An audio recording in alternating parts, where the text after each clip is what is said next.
April 7th, 1945. Tokyo. The sky over the capital glows red, as if the dawn itself were forged in a furnace.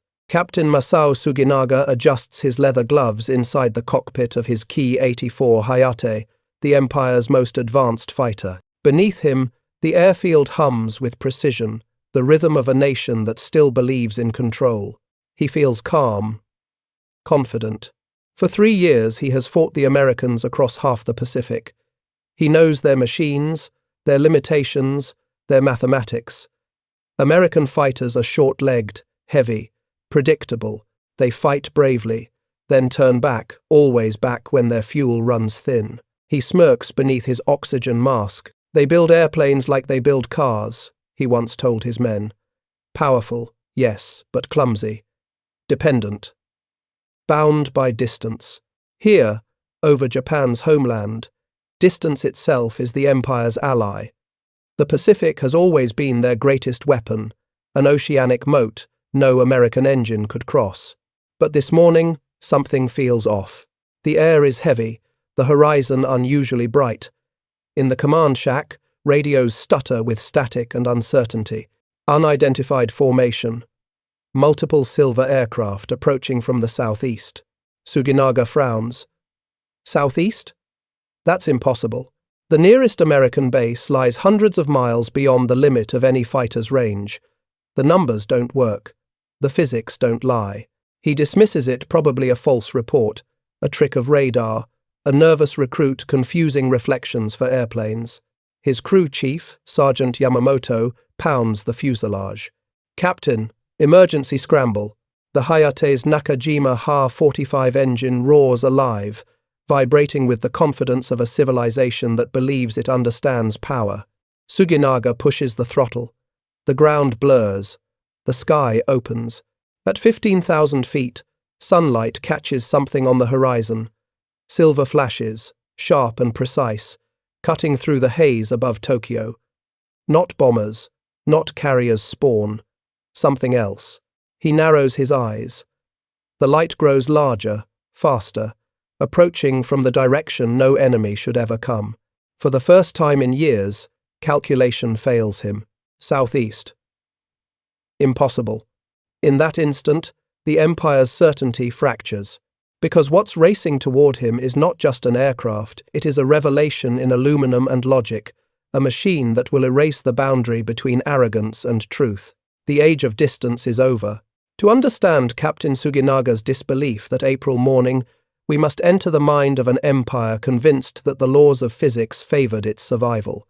Japan's war machine did not merely rely on courage, it relied on mathematics, on the belief that range and performance were bound by immutable trade-offs. More distance meant less armor, more endurance meant weaker guns. The sky itself seemed to reinforce this logic. Only the islands of the Pacific could carry the short-legged fighters that defined modern war. In that logic, Japan had already mastered the equation. Its engineers, working from cramped hangars in Aichi, Nakajima, and Mitsubishi, had built a fighter that was almost supernatural in agility and reached the A6M0 with paper-thin armor, unsealed fuel tanks, and unmatched maneuverability. It could travel farther than any American plane at the time. It was not simply an aircraft, it was a philosophy, that spirit and precision could overcome abundance and brute force. For years, that belief held true. In the early years of the Pacific War, American pilots spoke of the Zero with a mix of fear and awe. It was fast, elegant, and at least in those first desperate months, unstoppable. To the Japanese High Command, this confirmed what they had always believed. Discipline and design would always triumph over mass and material. By 1945, however, the world had changed. The Americans had begun to fight like a machine, cold, iterative, relentless. They produced aircraft not as works of art, but as units of a system, each one a piece of an industrial equation that never stopped scaling. The Japanese saw this, but misread it. They mistook mechanization for weakness, believing that mass production bred mediocrity, that no nation obsessed with efficiency could produce something transcendent. Captain Suginaga's confidence came from this industrial illusion. He had seen countless P-42s, P-47 Thunderbolts, and P-38 Lightnings turn back at the edge of fuel range. He had built his entire doctrine around that fact. Every Japanese pilot did. In the Imperial Army Air Force's manuals, the logic was explicit. The enemy's power is limited by the ocean. Our skies begin where their endurance ends.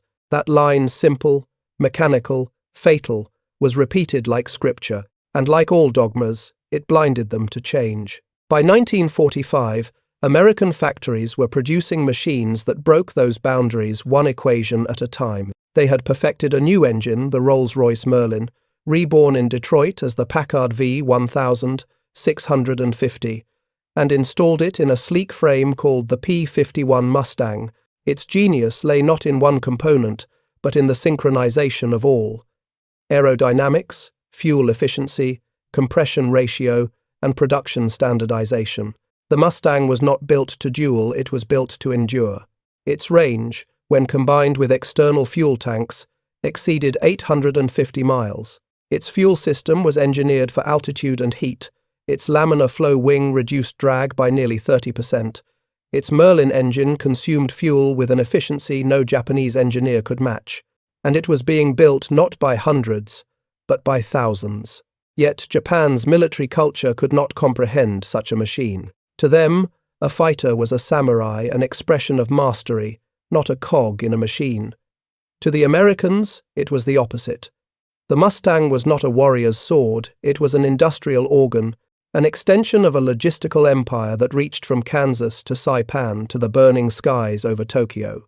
Inside Japan, even as air raids leveled cities, the illusion of control persisted. In Tokyo's underground command centers, officers pointed to maps and calculations showing the protective radius of their homeland. The homeland was safe, they said, because no single-engine aircraft could reach it. The Pacific remained their ally.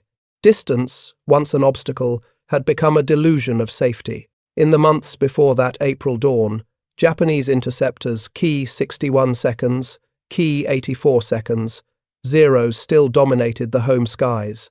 Pilots like Lieutenant Akira Watanabe, trained under the assumption that American fighters would always abandon their bombers before the Japanese coastline.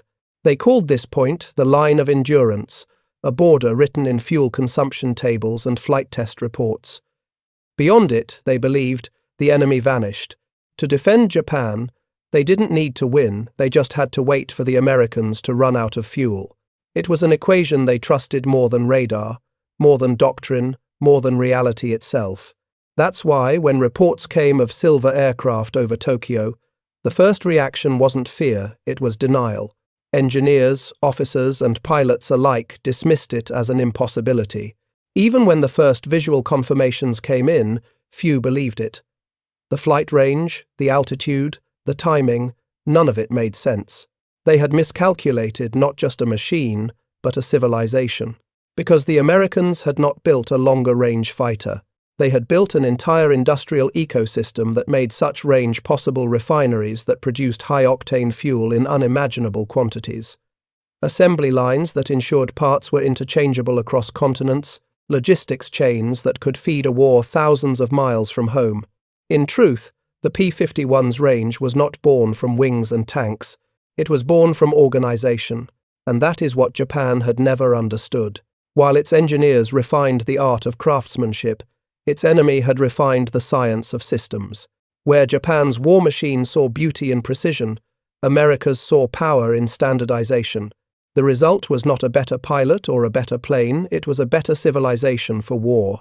So when Captain Tsujinaga looked up that morning and saw glints of silver cutting through the red sky, he wasn't witnessing a surprise attack. He was witnessing the moment when an entire world view collapsed. The Pacific was no longer an ocean of protection. It had become a runway. And the aircraft closing in from the southeast were not just intruders. They were the embodiment of a new logic machines that turned distance itself into a weapon. What Captain Tsujinaga can't see from his climbing Hayate is the shape of the machine arrayed against him. He sees silver flashes. What he cannot perceive is the system that placed them there on time, in mass, with fuel to spare. It begins far from Tokyo, on a black ribbon of volcanic rock carved into Iwo Jima. 5 weeks earlier, that island had been only a dot on a staff map, a stepping stone in someone else's campaign plan. Now it is a relay node in a continental-scale network. Fuel farms, pierced steel runways, radio beacons, weather ships, flight surgeons, line chiefs, and 1,000 men whose names will never be spoken over a target. At 2, crews move through lamplight and exhaust haze, hands black with fuel and graphite, cinching straps, checking gun harmonization, clipping safety wires from 108-gallon drop tanks bolted beneath the wings of sleek fighters that were never supposed to come this far. The aircraft are P-51 Mustangs, their laminar flow wings clean and thin, their noses lengthened by the Packard-built Merlin V1650, a Detroit reincarnation of a British idea, optimized for altitude and endurance. Inside each fuselage, 184 gallons of internal fuel. Under each wing, a tank the size of a man, sloshing with high-octane promise. The arithmetic is merciless and beautiful.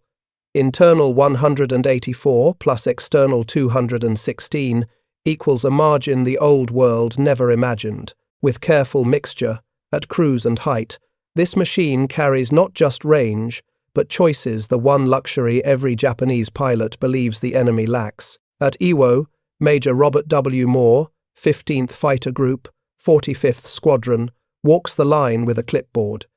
He is not thinking in legends or slogans. He is thinking in time on station.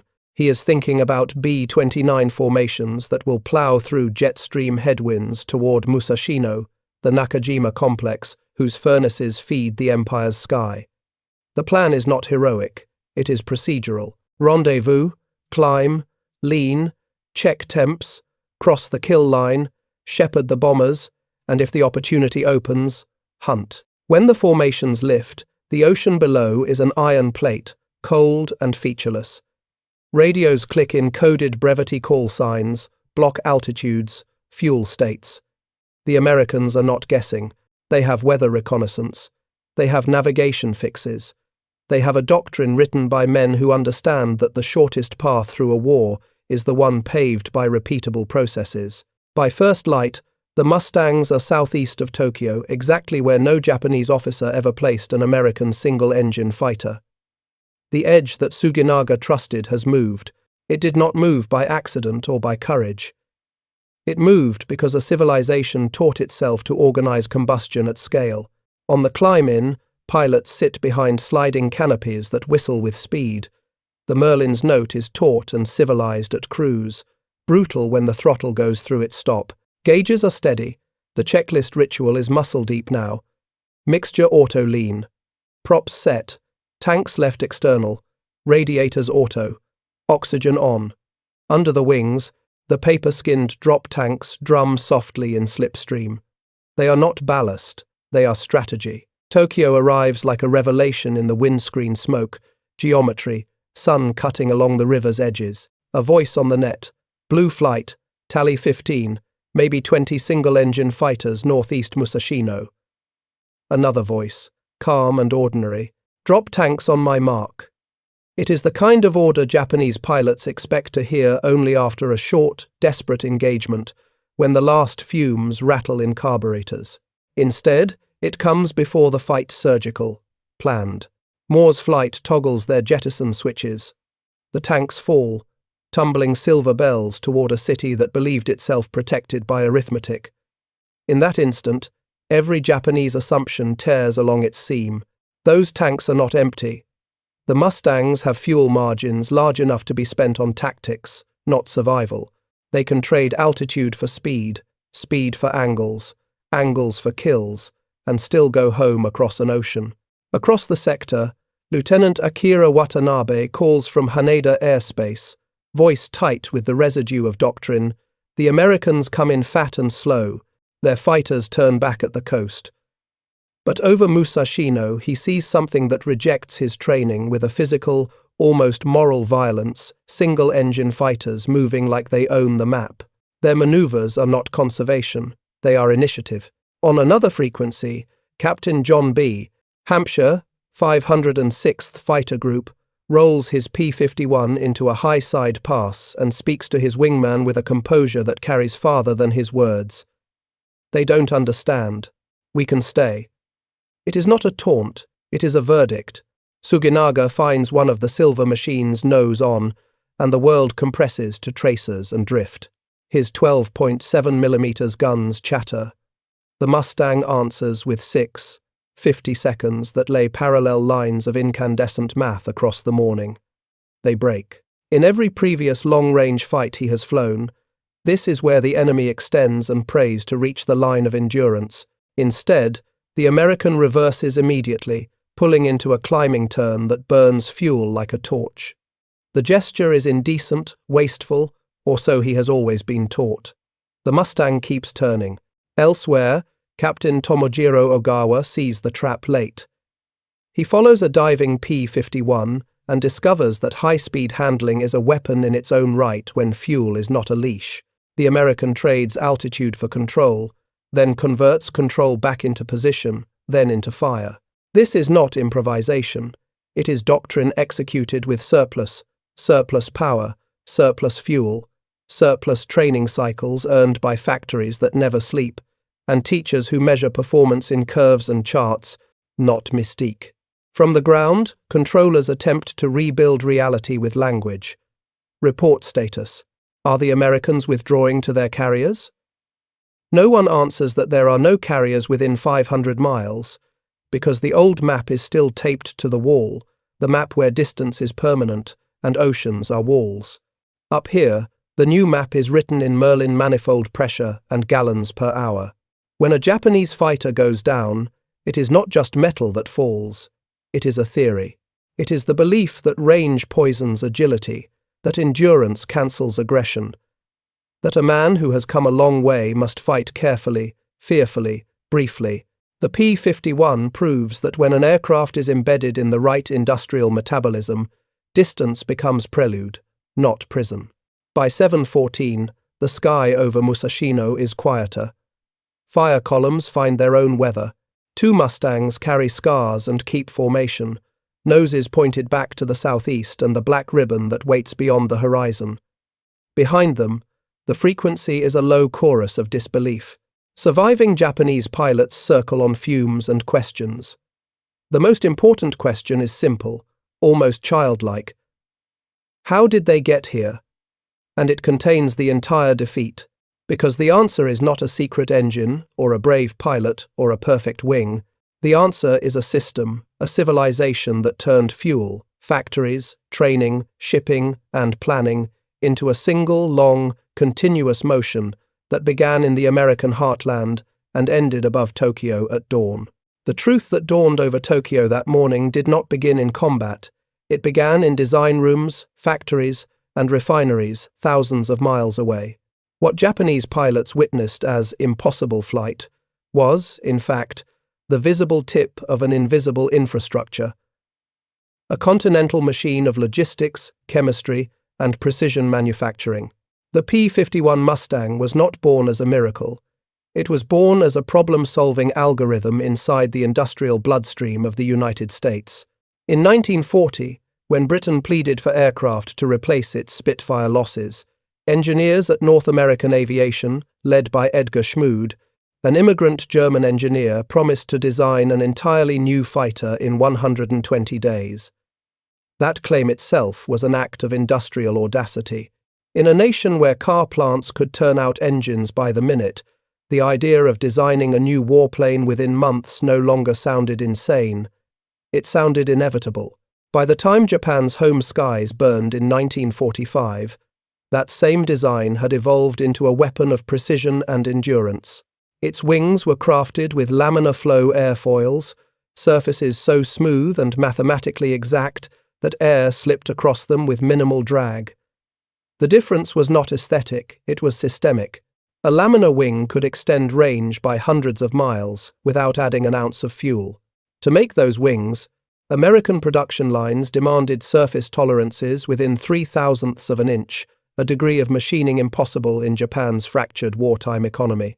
At the heart of the Mustang roared the Packard-built Merlin engine, an American translation of British genius. Engineers in Detroit tore apart Rolls-Royce blueprints, reforged them with American metallurgy, and built a new engine with two-stage, two-speed supercharging, an innovation that allowed the fighter to breathe at 30,000 feet and cruise for hours without strain. Each Merlin required hundreds of separate castings and over 1,500 precision-machined parts, and yet Packard produced thousands of them a month. The British had perfected performance, the Americans had perfected repetition. That difference, the leap from artistry to scalability, is what allowed aluminum to become an empire's will made visible. While Captain Shuginaga trusted in the purity of the craftsman's approach, somewhere in Kansas a conveyor carried crankshafts past inspectors using optical gauges and micrometers. Somewhere in Michigan, women riveters sealed fuselages, while engines arrived from another city already pre-tested and tagged.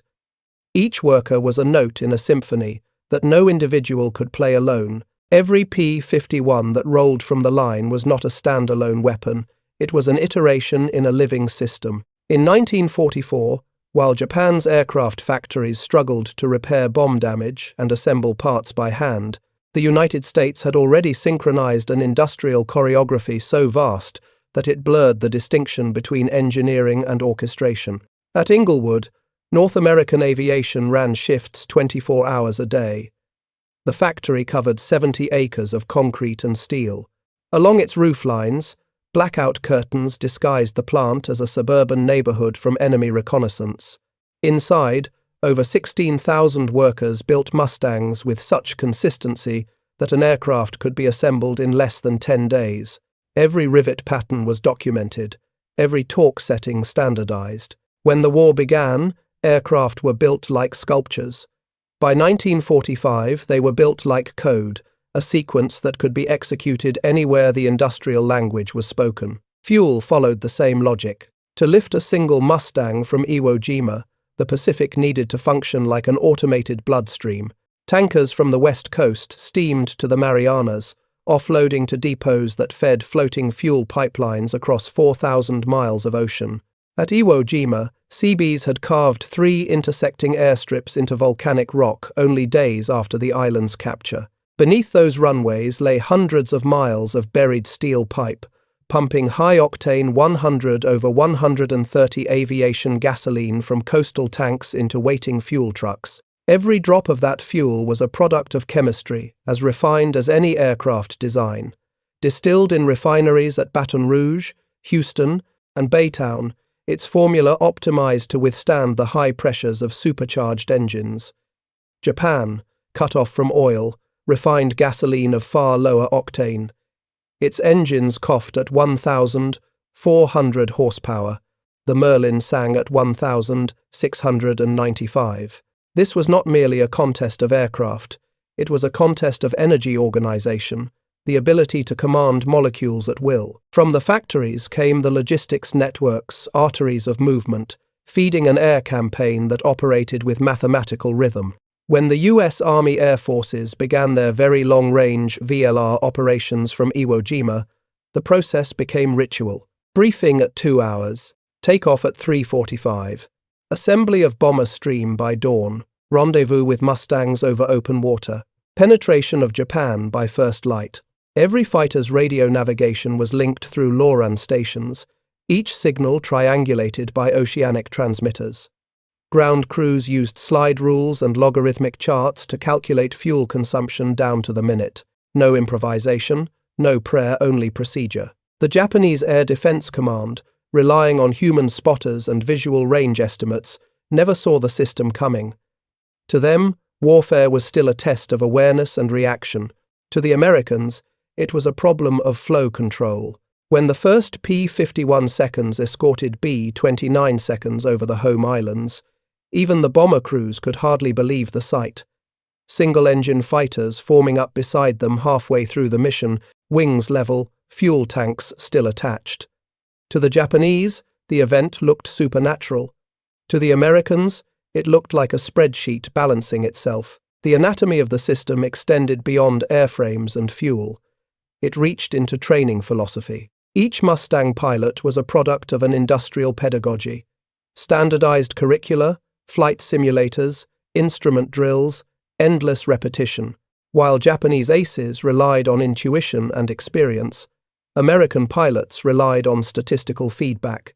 Each sortie generated data speed, altitude, fuel usage recorded and shared. Training programs evolved weekly, driven by charts, not myths. That methodology changed combat behavior. Japanese pilots entered each dogfight as individual duelists. American pilots entered as extensions of doctrine. Their confidence in formation tactics, radio coordination, and recovery procedures came not from heroism, but from trust in systemic reliability. To Tsujinaga, watching Mustangs maneuver with impossible aggression, it seemed as if they were burning fuel recklessly. In truth, every maneuver had been accounted for in flight profiles months before takeoff. What appeared as audacity was planned abundance, a surplus of endurance that allowed creativity. This was the paradox of modern warfare.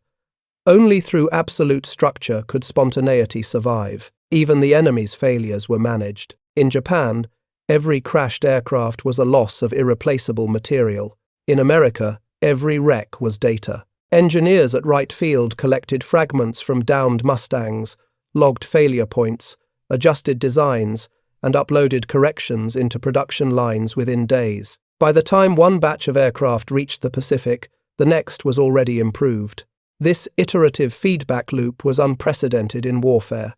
It transformed the Mustang from a weapon into a self-correcting organism.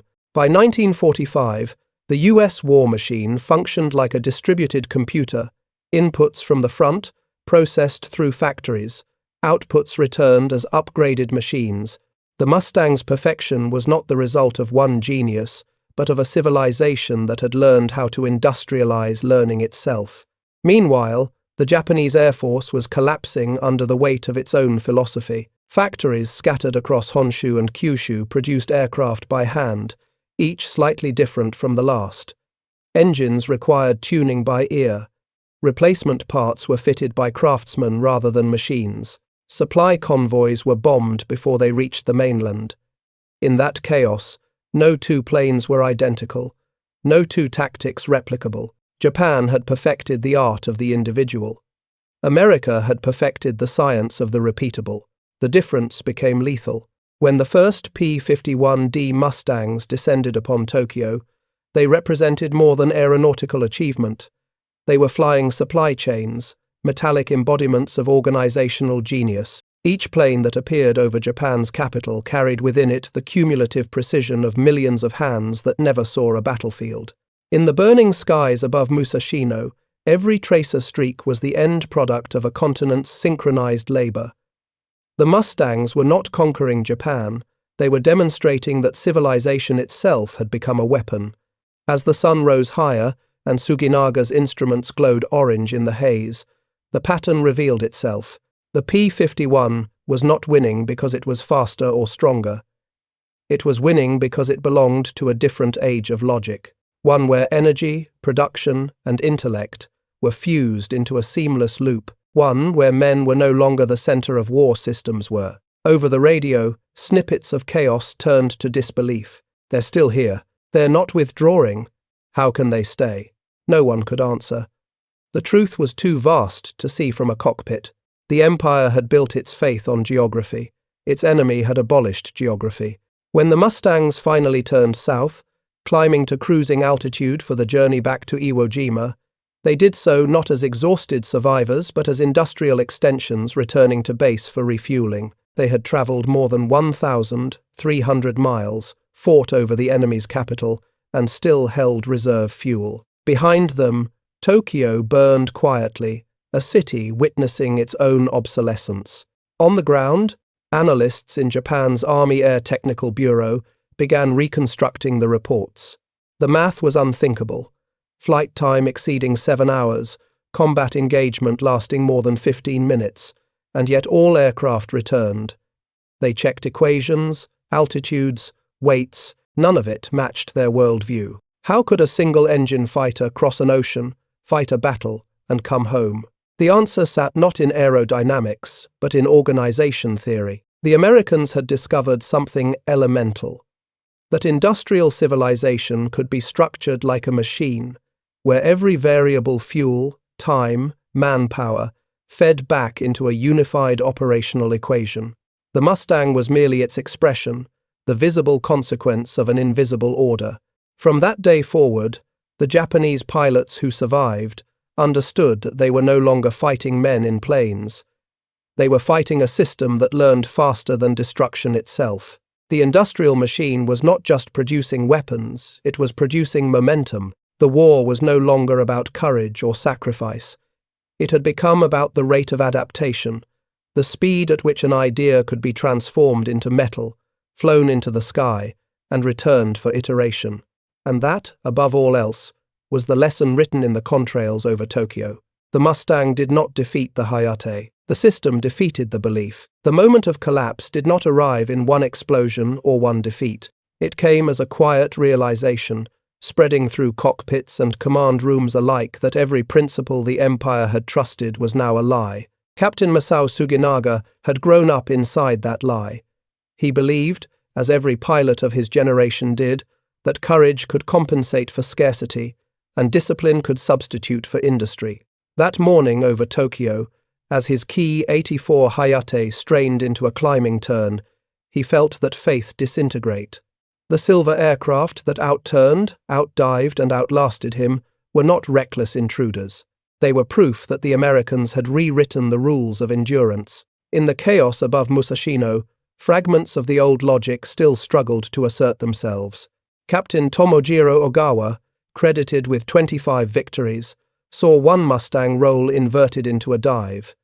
He followed, believing the American was retreating. It was a move ingrained by doctrine.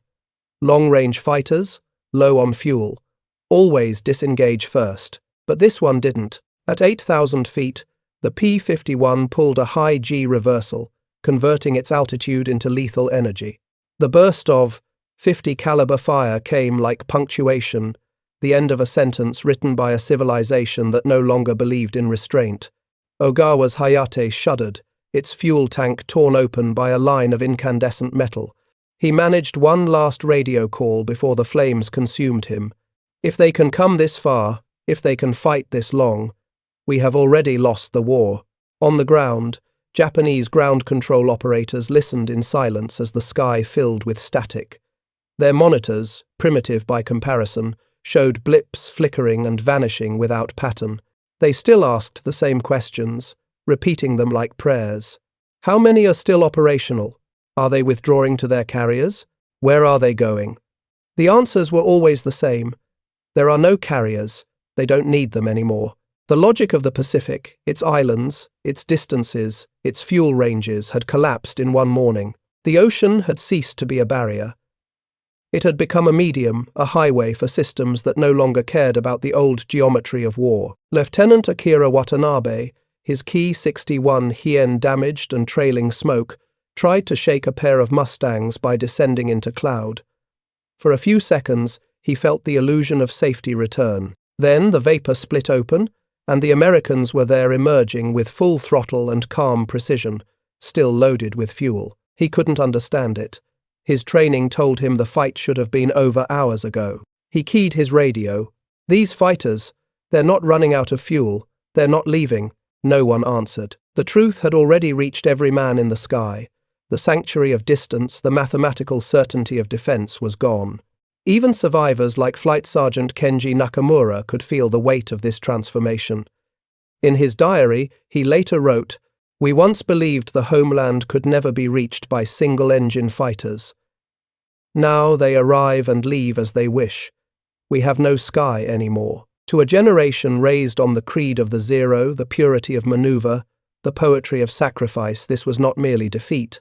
It was disenchantment. The Americans had not won through better pilots, or braver men, or sharper swords. They had won through the cold mathematics of endurance, the orchestration of resources so vast that courage no longer mattered. For the Japanese flyers, it felt like a spiritual death. The idea that willpower alone could shape destiny, a belief older than the empire itself, had evaporated in the exhaust trails of the Mustangs. By 0714 hours, the engagement was over. 7 Japanese aircraft destroyed. Two P-51 seconds damaged, both returning to Iwo Jima after a 1,350-mile round trip that should have been impossible. As the Mustangs reformed, their radio discipline as precise as the machine that birthed them, the battle was already being absorbed into the system. Fuel reports logged. Ammunition expenditure recorded. Performance curves to be transmitted back to the States. Even in victory, the system was learning. Down below, Tokyo burned a city that had built its confidence on geography and pride. But pride, like fuel, had limits. In the weeks that followed, the shock became measurable. Across Japan's air defense network, morale plummeted. Pilots who once launched with certainty now climbed into the sky with doubt gnawing at every calculation. They no longer knew where safety ended and danger began. The range of the enemy had become infinite. At the psychological core of Japan's defeat was not a single battle, it was the collapse of predictability. When logic itself becomes unreliable, no strategy survives. Even the senior command understood it. In May 1945, internal reports described growing confusion among pilots regarding the range of American aircraft and a fatal decline in confidence concerning the defense of the homeland. The empire's industrial planners tried to respond. Larger tanks for the Hayate, lighter armor, experimental ram attacks. But all these efforts missed the truth. They were technical reactions to a systemic problem. You cannot patch ideology with engineering. For men like Suginaga, the collapse was personal. In the days after his last combat report, his aircraft was found in a rice field outside Tokyo, its tanks empty, a single, .50 caliber hole through the canopy. No witnesses. No ejection. Only a pilot who had lived long enough to realize that bravery without infrastructure was suicide. To the Americans who analyzed his wreck, it was another data point, another confirmation of operational dominance. To his comrades, it was the final metaphor of their war.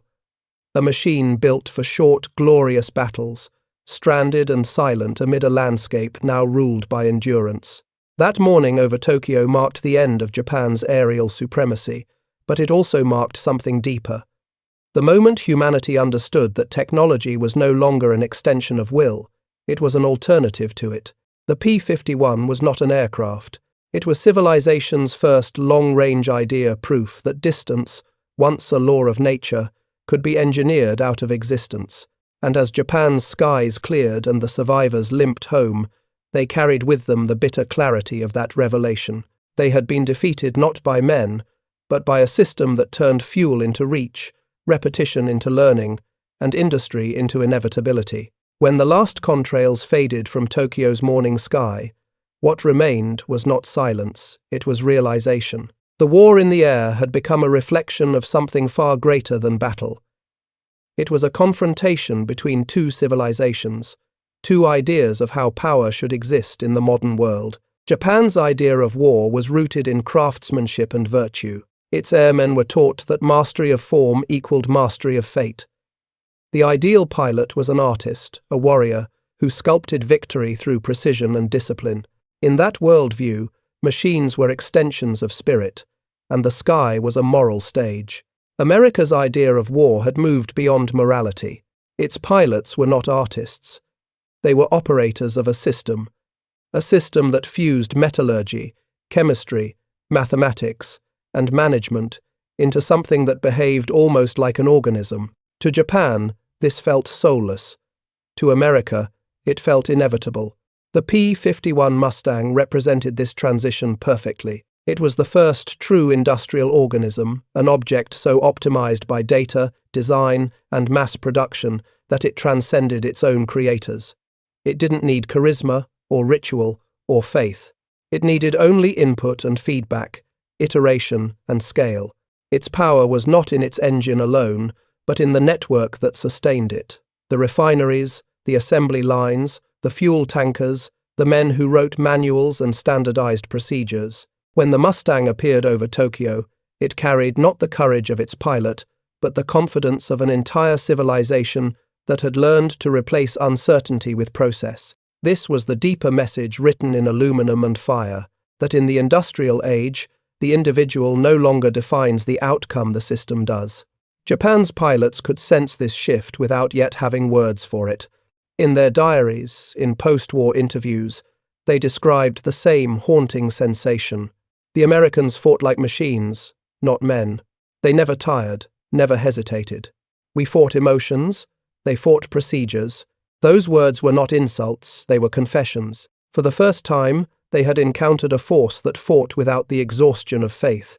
War had become mechanical in the purest sense, not because machines replaced men, but because machines reorganized the logic of men. The industrial philosophy that emerged from this confrontation reshaped the entire modern world. It revealed that civilization's strength was no longer determined by the bravery of its heroes, but by the efficiency of its networks, by how quickly ideas could move from blueprint to assembly line, from laboratory to battlefield.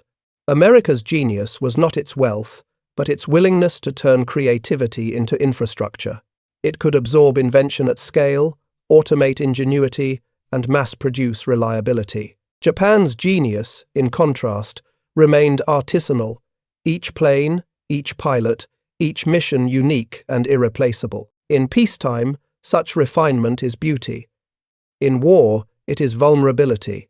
The Mustang was the weaponization of systemic thought, a philosophy that transformed every constraint into a design problem. Where earlier civilizations saw the Pacific as distance, America saw it as logistics. Where Japan saw limits, America saw ratios. And in that shift from myth to mathematics, the balance of power changed forever.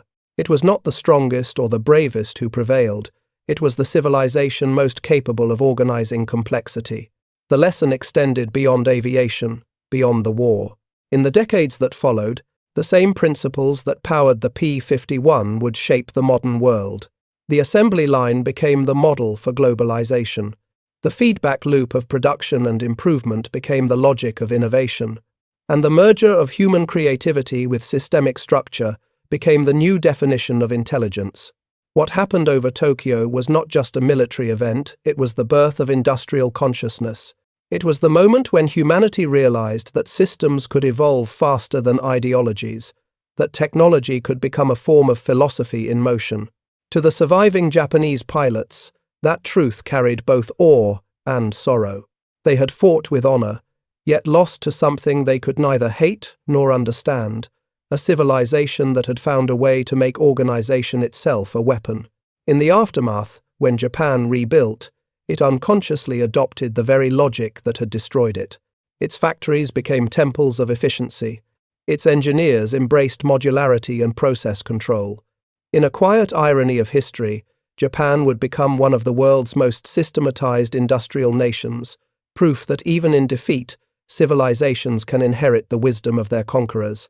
The P-51 Mustang thus stands as more than a relic of World War II. It is a monument to the age when humanity learned that victory belongs not to the strongest hand, but to the most coordinated mind. Its wings carried more than bullets, and fuel they carried an idea. That power, in the modern era, is the ability to turn imagination into infrastructure. The Japanese called it impossible. The Americans called it engineering. History called it transformation. And so, when historians speak of that morning over Tokyo, they should remember what truly died there. Not just an air force, not just a generation of pilots, but a worldview. The belief that courage alone could define destiny. Because after April 1945, the world understood something irreversible. War was no longer about courage. It was about civilization's capacity to organize. The wreckage of Captain Masao Suginaga's Ki-84 was found weeks later in a rice field outside Tokyo, its wings half buried, its propeller twisted into the earth like a clock that had run out of time. The engine had stopped clean, its tanks dry. The single, .50 caliber hole through the canopy told the story more simply than any report could. A man and a machine that had both reached their limits. But the war no longer had limits. Above the field, contrails still etched faint white scars across the high sky, long arcs stretching toward the southeast, toward Iwo Jima, toward a new kind of horizon. The Mustangs that had come from across the ocean did not stay to celebrate. They reformed in silent discipline, turned home, and vanished into the haze like thoughts returning to the mind that conceived them. Behind them, Japan smouldered in the dull glow of its own disbelief. The shock was not in the loss, but in the realization that the world itself had changed substance. Distance, once a barrier, had become elastic. Geography had become arithmetic. The sky, once a domain of heroes, had become an extension of production lines and fuel pipelines. In the months that followed, more missions came. 51 very long-range operations were flown from Iwo Jima between April and August, 1,945. 340 et un Japanese aircraft destroyed. 62 Mustangs lost. Each statistic was a small vibration in the vast mechanism of a war already decided. For the men who survived, both American and Japanese, those numbers were not just data. They were coordinates of a transformation. Each flight proved that the laws of endurance had been rewritten. Each return proved that the impossible had become routine. The Pacific, once thought infinite, now felt measured, counted in gallons, in hours, in efficiency curves. The empire that had once defined itself by distance now existed inside a world without it. In post-war Japan, engineers who had once built Zeros and Hayates studied the wrecks of Mustangs brought to the homeland for examination. They ran their fingers along the rivet lines, the laminar wings, the self-sealing tanks. They were not just looking at metal, they were touching the architecture of a new civilization. From that study came something more profound than imitation. It became understanding. In less than 2 decades, Japan would rise again, not through conquest, but through mastery of the very principle that had defeated it, systemic perfection.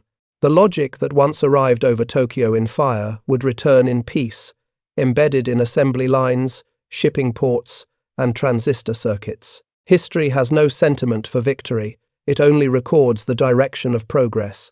And progress, by its nature, belongs to the system that organizes most completely. Today, when a P-51 Mustang sits gleaming in a museum hangar, its polished aluminum reflecting the light of a peaceful age, it is easy to see it as a symbol of nostalgia, of romance, of freedom. But its true meaning is colder, deeper, and far more modern. It is the sound of civilization discovering feedback. It is the echo of a machine learning to think in fuel ratios and tolerances, in flow rates and throughput. It is the first whisper of an era when human intention would merge with industrial rhythm, when creation itself would become an algorithm. Over 70 years later, the contrails have long faded from Tokyo's sky, but the logic that produced them remains. Every jet that crosses oceans, every satellite that orbits the planet, every network that links continents owes its existence to that morning in 1945 when the P-51 crossed an ocean and erased the line between imagination and execution. The age of heroes ended there. The age of systems began. And in the silence that followed, civilization learned the most profound truth of the industrial world. They were not defeated by weapons, but by a civilization that understood systems,